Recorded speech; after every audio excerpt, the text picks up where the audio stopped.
Mulba Borsay, a pastor of Calvary Lutheran Church in East Cleveland.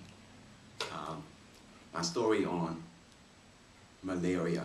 To tell my story, I have to, it's a painful story, so I have to put it into context. My brother was about 10 years old and I was in high school. I was in the 11th grade. My brother had two homes and two parents. He was also a son to Bishop and Mrs. Payne because they couldn't have children, so my father gave him over to Bishop and his wife to raise him up as their child, which there's nothing wrong. That was common in Liberia, in our custom for those who couldn't have children. He came home to spend vacation with me, with us, at his other house, at his other home, and he and myself shared room. He had gone out to the camp, to a Boy Scout camp, and then he came back that night. He came back, and after a while he wasn't feeling too well. And that night I noticed he was doing very bad that night. But it was malaria. Malaria, most people overcame it, so I wasn't very worried. But when it came in the morning, I noticed his teeth had clenched in his mouth. And at that time, my father was unemployed, and my mother was out on a business trip. So immediately I told my father that something was wrong. We had to take my brother George to the hospital.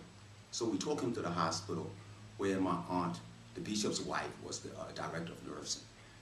We got there, she wasn't there, and we were told that his case was very severe and he had to be hospitalized. In 2 days, the malaria had advanced to what we call cerebral malaria, meaning that he has done some damage neurologically and he has gone into his brain and he was in a state of coma. And at that time, my father was afraid of, he was uncomfortable with sick people, so he stayed in there. He was still in the waiting area while I go and find out what was happening and come and let him know. In 2 days, he was dead. And that was shocking to all of us. It was devastating to me. My mother was out of town. My aunt, which was his other mother, was out of town. It was devastating. Malaria, so I talk a little bit about malaria because malaria, I've had malaria. It's a disease we all know from mosquito, but it's like similar to having the flu, like having flu in summertime.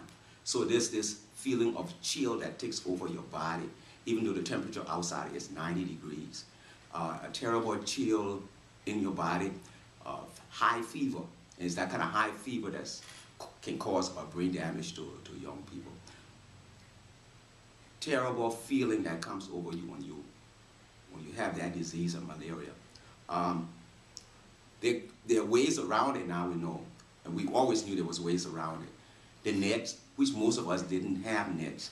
I never had any net in our house, but we would have repellent. You put these repellents, turn them on, either spray or some kind of fume that was introduced into the room to make the mosquitoes go away. But when I look back on it, just sleeping in the room with that kind of fume that was there, I'm surprised that some of us are still well as we are. But we had to endure that, because if you didn't, the mosquitoes would come back. As soon as the fumes would go, the mosquito had ways of getting back into the room. And when the mosquito gets back into the room, it's a very annoying creature. It's a creature that will make you beat up on yourself all night, because it makes this annoying noise in your ear, and then you find yourself slapping yourself to where it's landing, and it keeps doing this to you, and then it turns around again and bites you, and if it's not biting you, it's just tormenting you. We like to see this illness go away. It's rampant in Liberia, because Liberia is very tropical, lots of rain, high humidity, high temperature, a lot of swampy areas where the mosquito find just breeding ground for the mosquitoes. I like to see it completely go, that it's eradicated. I know it's kind of difficult at this time, but that's a long range plan. I think it has happened in other countries. I'd like to see that happen in Liberia, where the swamps can be, the mosquitoes, the breeding places of the mosquitoes can be eliminated if that's possible. But it's kind of difficult in poor areas, especially a poor country like Liberia, where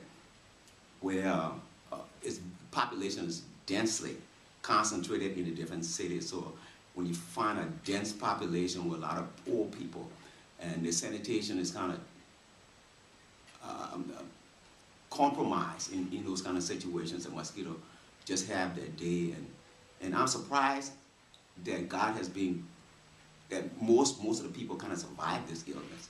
But the plan now, the plan that the ELCA has taken, makes me very excited that eventually the outside world has focused on this disease that's killing so many young people in Africa, and especially in Liberia, that's just has done a lot of damage and continues to do damage.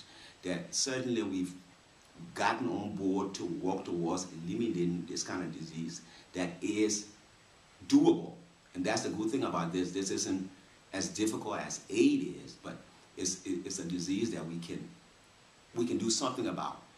Nets can do something with repellents, especially nets with repellents on it will aid people. So this kind of touched my heart because I know what it does. When I was there last year, I saw a medical doctor who had gotten acquired that malaria. I saw him outside trying to be warm under the sun.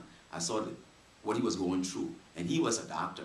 So if it can do that to him, what it's doing to so many other people in the country, it kind of touched my heart. So I hope we all can walk towards this effort to get rid of malaria, because it's something that we need to do. It's something I think that the gospel asks us to do, and even do more later on, that we don't just stop, that we go to completely eliminate it from Africa, which is something that can be done. Eliminate all the breeding grounds so that we don't have to use nets to sleep under nets, because it's difficult to sleep under nets. That we can eventually get rid of malaria itself by getting rid of the mosquitoes that's carrying this illness.